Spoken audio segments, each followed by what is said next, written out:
Let us start with the hadith narrated by Ibn Umar. Islam is based on five pillars which the Messenger ﷺ has explained to us when he said, Islam is built upon five pillars: the testimony that there is none worthy of worship except Allah and that Muhammad ﷺ is the Messenger of Allah, establishing regular prayer, that is Salah, paying Zakat, Hajj, and fasting Ramadan. These are the pillars of Islam and the principles upon which it is based. The first pillar is Al-Shahadatain, the twin testimony of faith. What is the meaning of the word La ilaha illallah Muhammadur Rasulullah?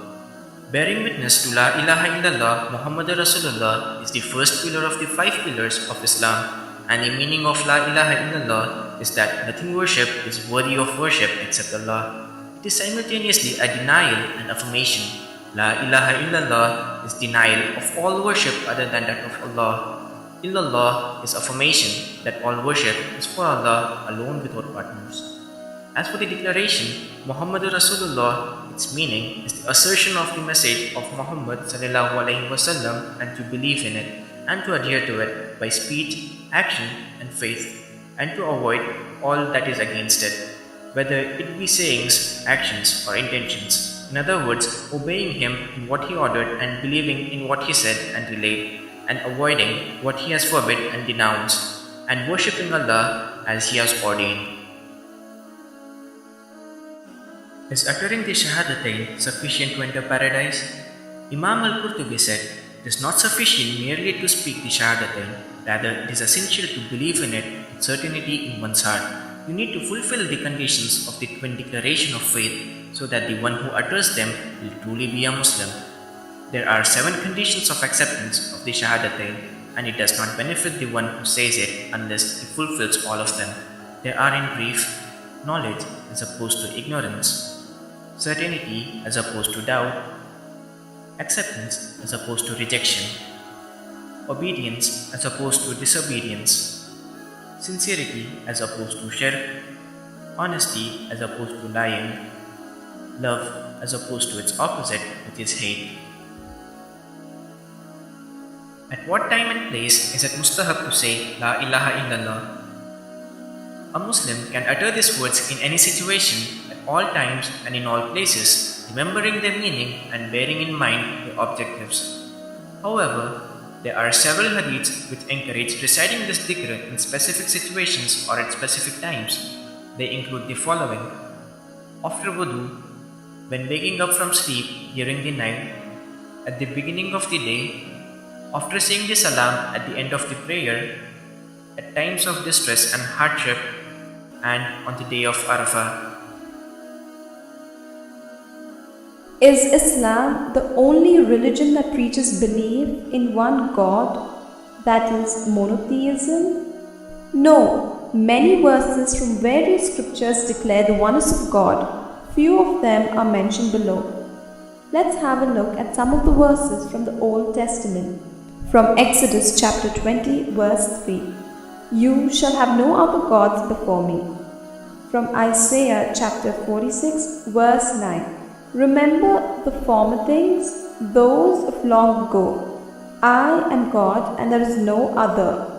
I am God and there is none like me. From Deuteronomy chapter 6, verse 4. Hear, O Israel, the Lord our God, the Lord is one. And the exact sentence of Deuteronomy chapter 6, verse 4 was repeated by Isa alayhi salam when he was asked by a person, which command is the most important of all, as mentioned in Mark chapter 12, verse 28. So in the next verse, he replied, the most important one, answered Jesus, is this: Hear, O Israel, the Lord our God, the Lord is one. Now this is the exact word-to-word match from the chapter Deuteronomy, verse 4. Now let's go through some of the verses from the Hindu scriptures. From Chandogya Upanishad, Samya, a young man, before this world was manifest, there was only existence, one without a second. On this subject, some maintain that before this world was manifest, there was only non-existence, one without a second. Out of that non-existence, existence emerged. From Shvetashvatara Upanishad, he has no master in this world, no ruler, nor is there any symbol for him. He is the cause of all the causes. He has no father or controller above him. From the above verses, we come to know that the most major religions preach nothing but oneness of God. We see a lot of Muslims frequently visiting the graves for the purpose of worship. Now we just learned that Islam, as well as the other religions, mention clearly about the oneness of God. Then why do Muslims go there and perform worship in front of the dead? Let me answer your question directly from the Quran. In Surah 40, Ayah 60, Allah subhanahu wa ta'ala says, "Call upon me, I will respond to you. Indeed, those who disdain my worship will enter hell contemptible."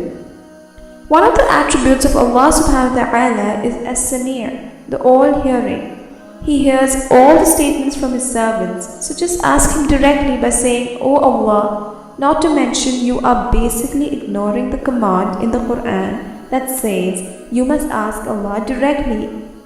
Building dargah is itself un-Islamic, and Prophet Muhammad sallallahu alaihi wasallam has strictly prohibited us to do so.